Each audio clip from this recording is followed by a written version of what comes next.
Hello students. So today I'm here with another topic of economics and the name of the topic is elasticity of demand. So basically हम लोगों ने demand already पढ़ रखा है. You can go through the playlist of economics or there you will be able to find all the topics of economics and one of the topic is demand. तो demand के बारे में हम पढ़ चुके हैं जिसमें हमने पढ़ा है law of demand, demand curve और भी बातें हम पढ़ चुके हैं डिमांड के बारे में गिवन गुड्स इंफीरियर गुड्स आप जाकर देख सकते हैं और मेरा सजेशन ये रहेगा कि इस चैप्टर इलास्टिसिटी ऑफ डिमांड को पढ़ने से पहले आप डिमांड एक बार पढ़ लीजिए फिर हम इस टॉपिक पे फिर आप और इस टॉपिक को अच्छे से समझ पाएंगे तो चलते हैं बिना देर किए elasticity of demand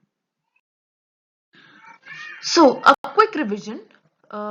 Before starting elasticity of demand, let's revise law of demand.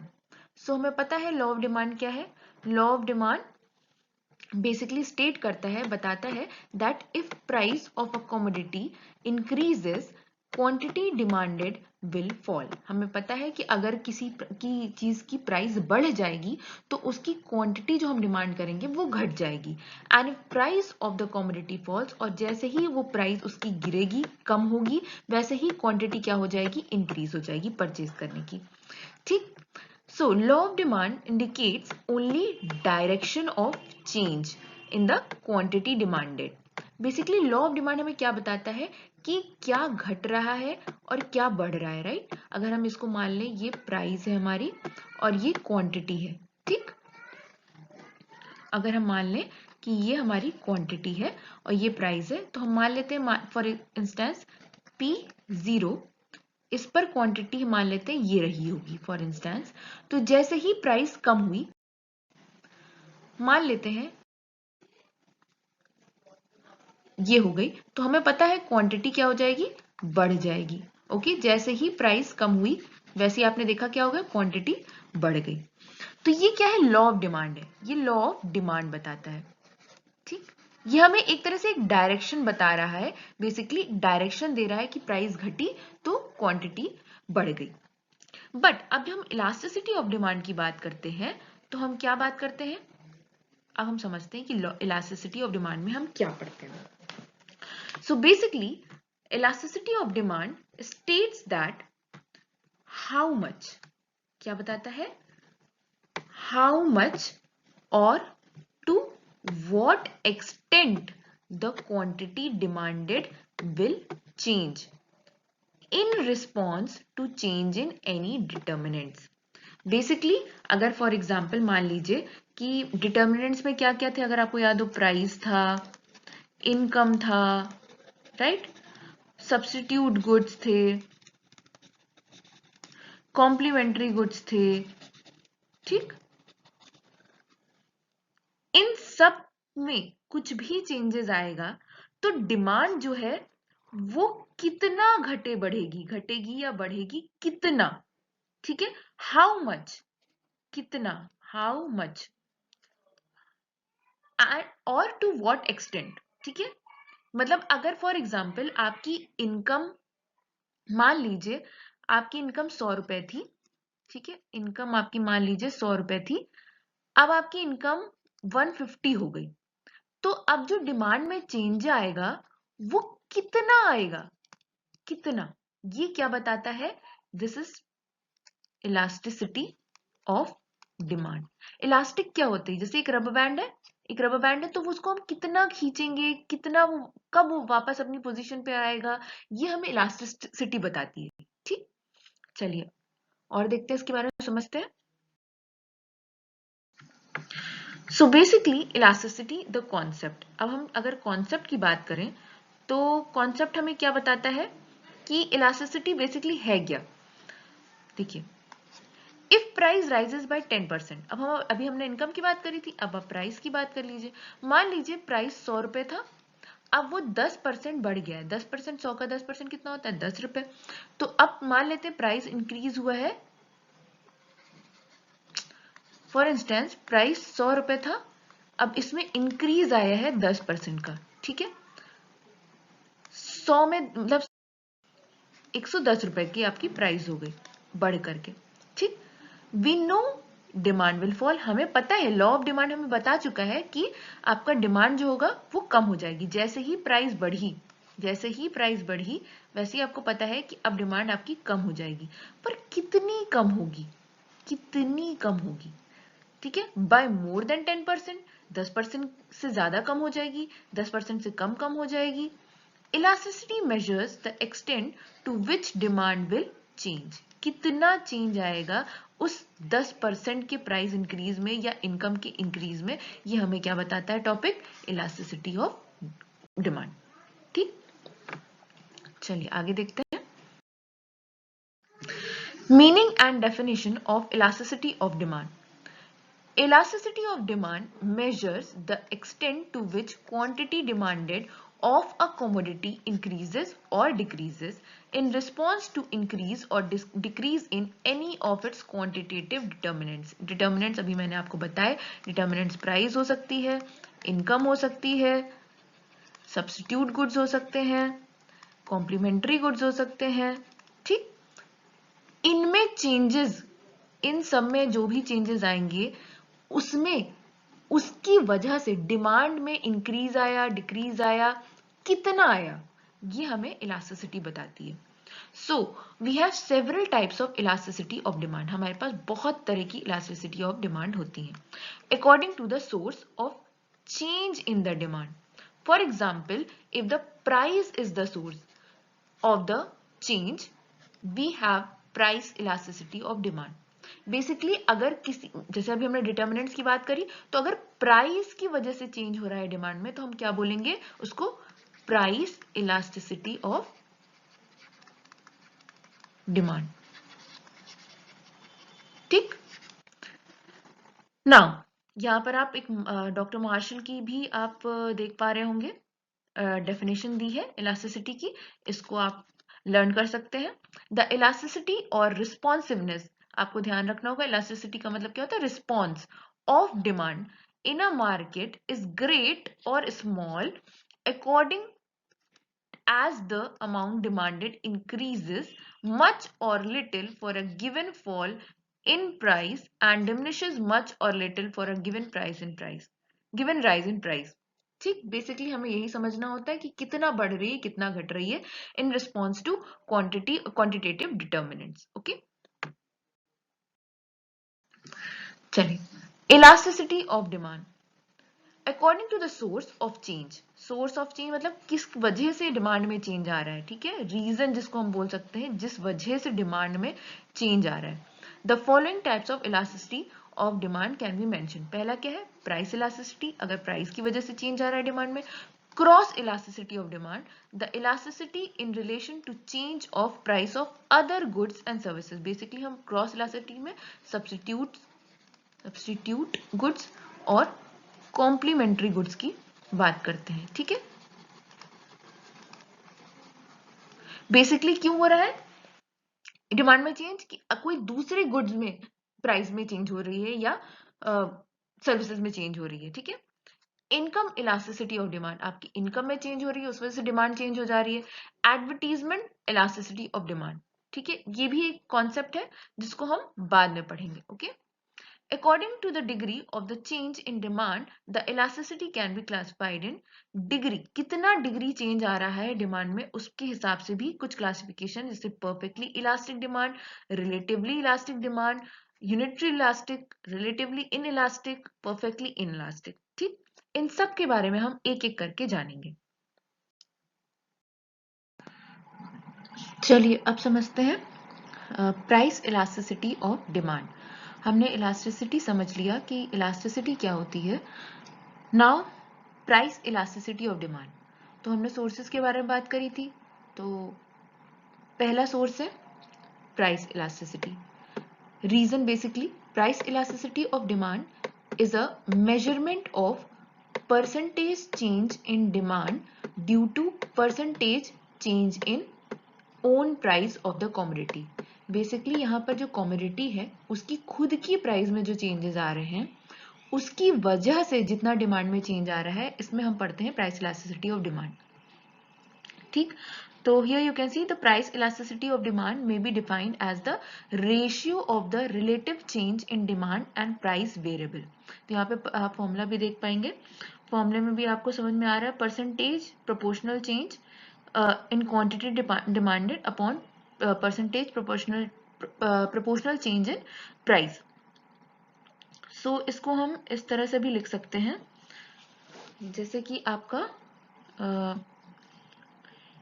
E D, यहाँ पर हम elasticity of demand is equal to change percentage change in quantity. ये डेल्टा जो होता है ये चेंज का साइन रिप्रेजेंट करता है upon percentage change in price.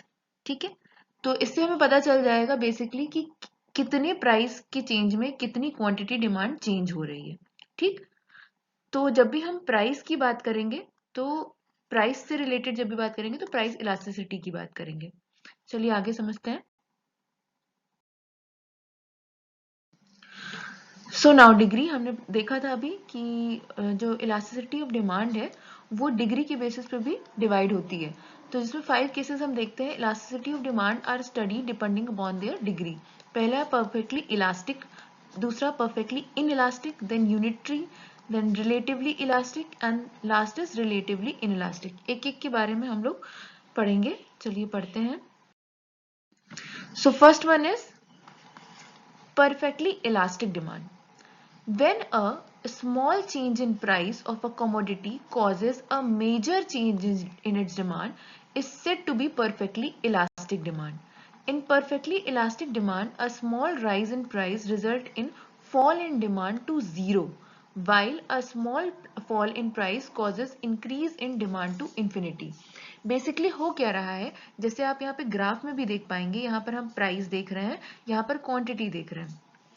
तो आप अगर कोई परफेक्टली इलास्टिक डिमांड है तो बेसिकली आप देखोगे कि एक प्राइस है जिसमें हम मान लेते हैं कि प्राइस में कुछ भी जरा सा भी चेंज आया तो क्या होगा, जो डिमांड होगी वो ड्रास्टिकली चेंज हो जाएगी. ठीक है, जैसे मान लीजिए फॉर इंस्टेंस हम यहाँ पर एक बना लेते हैं, मान लेते हैं ये प्राइस थी.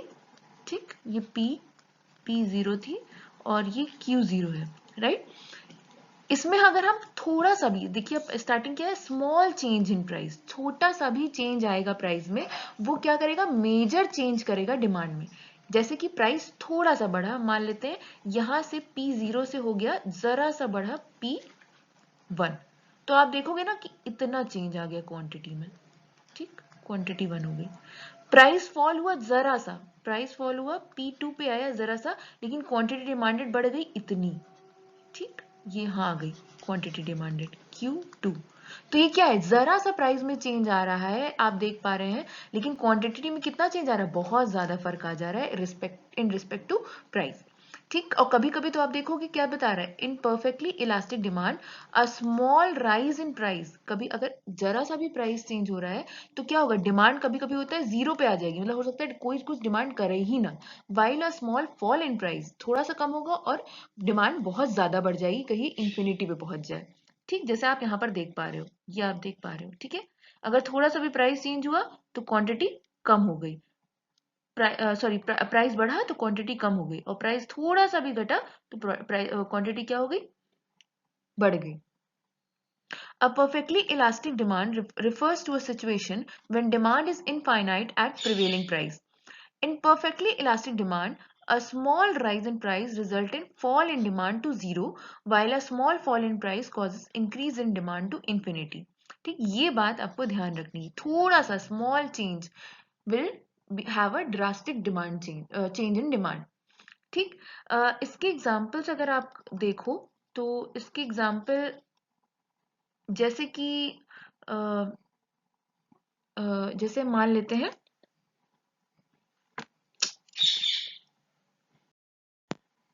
जैसे इस केस में हम एग्जाम्पल अगर देखें तो एक फार्मर की बात करते हैं. एक बहुत जो शुरू से एक एग्जाम्पल इसमें चला आ रहा है वो है फार्मर का. बेसिकली इसमें है क्या कि जो फार्मर है वो उसकी एक कॉर्न की फार्म है. ठीक, कॉर्न की फार्म, कॉर्न मतलब भुट्टा, भुट्टे की फार्म है. अब इसने क्या किया, इसने अपना प्राइस जरा सा बढ़ाया, ठीक है, इंक्रीज किया, तो क्या होगा, लोग इसका कौन छोड़ करके दूसरे के कौन में, दूसरे जो मतलब बेसिकली जो कम प्राइसेस में मिलेगा उस पे चले शिफ्ट हो जाएंगे, या हो सकता है कौन से आइडेंटिकल कोई एक चीज हो, जैसे मेज हो गया या कोई और चीज हो गई, उसमें लोग शिफ्ट कर जाएंगे, ठीक है। तो फार्मर के पास क्या ऑप्शन है कि भाई वो प्राइस अपनी ना बढ़ाए, ठीक है। तो this type of example can be given in perfectly elastic demand, जिसमें बेसिकली अगर आप जरा सा भी प्राइस बढ़ाओगे कॉर्न का, तो लोग इसमें उसको खरीदेंगे ही नहीं, कॉर्न को ही नहीं खरीदेंगे और दूसरी चीज में शिफ्ट हो जाएंगे, ठीक। Next is perfectly inelastic demand. इसमें क्या होता है, इसमें आप देखोगे अ perfectly inelastic demand is one which in which a change in price causes no change in quantity demanded। Basically अभी उल्टा है, परफेक्टली इलास्टिक में क्या था, इलास्टिसिटी मतलब जैसे मैंने बताया रबर बैंड की तरह बहुत ज्यादा इलास्टिक है, बहुत ज्यादा खींचेगी, ठीक। इन इलास्टिक क्या है, बिल्कुल खींचेगा ही नहीं, जैसे रबर बैंड है खींचता ही नहीं है। तो जैसे फॉर एग्जाम्पल प्राइस में कुछ भी चेंज आया, थोड़ा भी ज्यादा भी जैसा भी है, लेकिन क्वांटिटी डिमांडेड में कोई असर नहीं पड़ेगा, ये अपने रैंडम उसी उसी चीज में चलती रहेगी जो हमेशा बिकता है।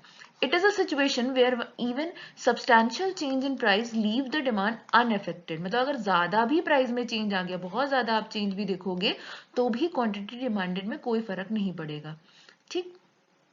The demand remains constant for any value of price, ठीक है। Perfectly inelastic demand is a theoretical concept and cannot be applied in a practical situation. Basically ऐसा क्योंकि लॉ ऑफ डिमांड एग्जिस्ट ही नहीं कर रहा है एक तरह से देखा जाए इसमें, तो ये हम हाइपोथेटिकल मानते हैं, इसको थ्योरेटिकल मानते हैं, प्रैक्टिकल में हम नहीं मानते हैं। However in case of essential goods such as salt the demand does not change with change in price. Basically अगर आप नमक खाते हो, ठीक है, नमक क्या है, वो टेस्ट इन्हांसर है, ठीक है। आप बिना, अब नमक में अगर चेंजेस आ गए, सॉल्ट में अगर चेंज आ रहा है प्राइस में, तो चाहे जितना भी सॉल्ट में प्राइस में चेंज आ जाए, आप उसको खरीदना बंद नहीं करोगे, आप उतनी ही क्वांटिटी खरीदोगे, राइट। तो ये क्या है, ये परफेक्टली इनइलास्टिक डिमांड है। एक आप सिचुएशन देख सकते हो, हालांकि इसमें भी चेंजेस आएंगे, ठीक, इसीलिए इसको थ्योरेटिकल माना गया है। Next is unitary elastic demand. When the proportionate change in demand produces the same change in the price of the product, the demand is referred as unitary elastic demand. That is EP is equal to 1. इसमें क्या होता है कि जितना price में change आएगा उतना ही क्वांटिटी में चेंज आएगा, ठीक। प्राइस अगर आप देख पा रहे हो, ये प्राइस थी, प्राइस कम हो गई, जितनी प्राइस कम होगी उतनी ही क्वांटिटी बढ़ेगी, ठीक। जितना परसेंटेज चेंज हो रहा है उतना ही क्वांटिटी, परसेंटेज ऑफ क्वांटिटी बढ़ रही है, ठीक। The demand curve for unitary elastic demand is represented as rectangular hyperbola. देख पा रहे हो कि रेक्टेंगुलर हाइपरबोला है, इसमें हम क्या बोलते हैं, price elasticity is equal to 1। अब बात करते हैं यहाँ पर रिलेटिवली इलास्टिक डिमांड या इलास्टिक डिमांड। परफेक्टली इलास्टिक में क्या था, बहुत ज्यादा चेंजेस आ रहे थे, ठीक। इसमें क्या है, relatively elastic demand refers to demand when proportionate change produced in demand is greater than the proportionate change in price of the product। मतलब क्या है, इसमें क्या है, जैसे मान लीजिए फॉर इंस्टेंस अपना ये हो गया एक्स एक्सिस, ये हो गया Y axis, X axis. Graph अगर हम देखें, ये हमारा नॉर्मल पी था, ठीक है, प्राइस था, जिसपे हमें क्वांटिटी मिल रही थी। Let me erase this first. इसमें कलर ऑप्शन मैं थोड़ा सा चेंज करती हूँ जिससे क्लियरली दिख सके। रेड लेते हैं, ओके। सो अभी हम मानते हैं ये हमारा ग्राफ है, ओके। अब आप देखोगे, ये हम मान लेते हैं हमारी प्राइस है, ठीक, और क्वांटिटी ये थी। प्राइस में क्या हो रहा है, थोड़ा सा चेंज आ रहा है, प्राइस में थोड़ा सा चेंज आ रहा है, प्राइस में थोड़ा सा आपको बहुत ज्यादा चेंज दिखेगा क्वांटिटी में, तो ये क्या हो जाएगा, ये परफेक्टली इलास्टिक है। बट अगर हम बात करें सिर्फ इलास्टिसिटी की, इलास्टिक डिमांड की, तो आप यहाँ पे देखोगे, हम मान लेते हैं ये पी था, प्राइस था, ये क्वांटिटी थी। अब आप देखो, ये पी है, ये P1 हुआ है, बढ़ गई है, 5%, फॉर इंस्टेंस 5% से बढ़ी है, बट आप यहाँ पर देखोगे यहाँ क्वांटिटी डिमांडेड 10% बढ़ गई, 5% से ज्यादा है। बेसिकली मतलब प्राइस जितना है उससे ज्यादा बढ़े क्वांटिटी, तो हम क्या बोलेंगे उसको, रिलेटिवली इलास्टिक डिमांड। ठीक है, when proportionate change produced in demand is greater than proportionate change in price। ठीक है, प्राइस जितना परसेंटेज बढ़ रहा है उससे क्वांटिटी थोड़ा ज्यादा ही बढ़ रही है। Mathematically relatively elastic demand is known as more than unit elastic demand. हम जानते हैं ये चीज, यूनिटरी जो अभी हमने पढ़ी थी यूनिटरी इलास्टिक डिमांड, वो थी ईपी इज इक्वल टू 1। तो ये क्या हो जाएगी, ईपी इज लेस देन 1। ठीक, for example, if the price of a product increases by 20%, then the demand of the product decreases by 25%। ठीक है, बेसिकली अगर आप प्राइस को घटा रहे हो 10% से, तो उसकी जो क्वांटिटी बढ़ेगी वो मान लेते हैं 20% बढ़ गई। ठीक, चलिए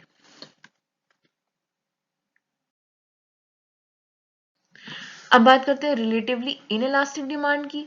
तो relatively inelastic demand is one when the percentage change produced in demand is less than the percentage change in price of the product. For example, if the price of the product increases by 30% and the demand for the product decreases only by 10%, then the demand would be called relatively inelastic. The numerical value क्या हो जाएगी इसकी, EP is greater than 1।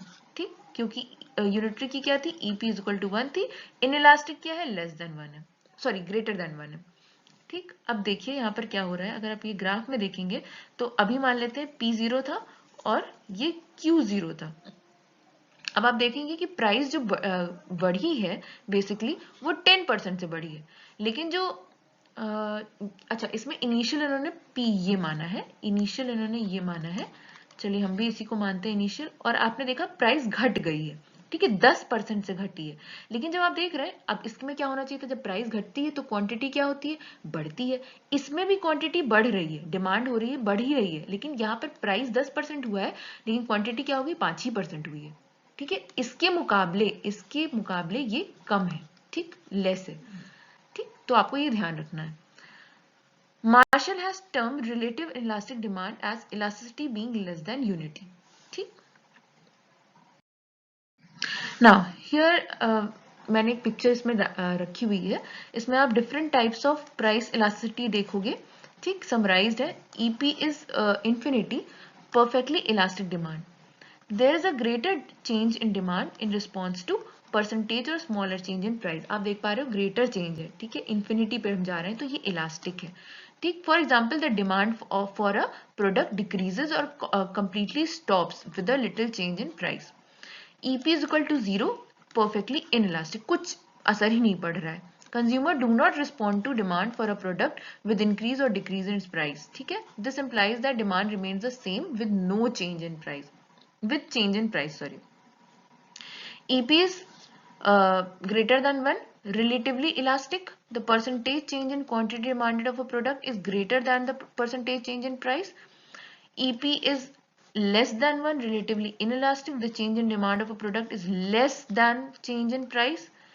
EP is equal to 1, unitary, proportionate change है, जितना change demand में हो रहा है उतना ही price में हो रहा है।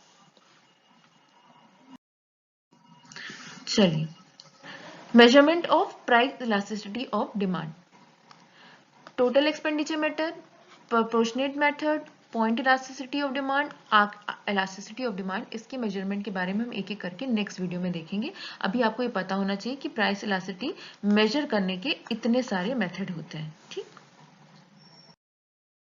So thank you so much. आज हमने प्राइस इलास्टिसिटी पढ़ा और आज के टॉपिक में हम यहीं तक पढ़ेंगे। नेक्स्ट टॉपिक में हम इनकम इलास्टिसिटी और क्रॉस इलास्टिसिटी के बारे में पढ़ेंगे। तो I would like to remind you all कि हमारे ऑनलाइन ट्यूटरिंग सेशंस के बारे में, if you are studying economics, accountancy, business, English और you are from ICSE board, ISC board, CBSE, UP board, or you're pursuing BCom, you can contact us on needinfo.mail@gmail.com. We will be having one-on-one sessions on Zoom and Google Meet. Timings will be 4 p.m. to 8:30 p.m. So thank you. Hope you have understood this topic well.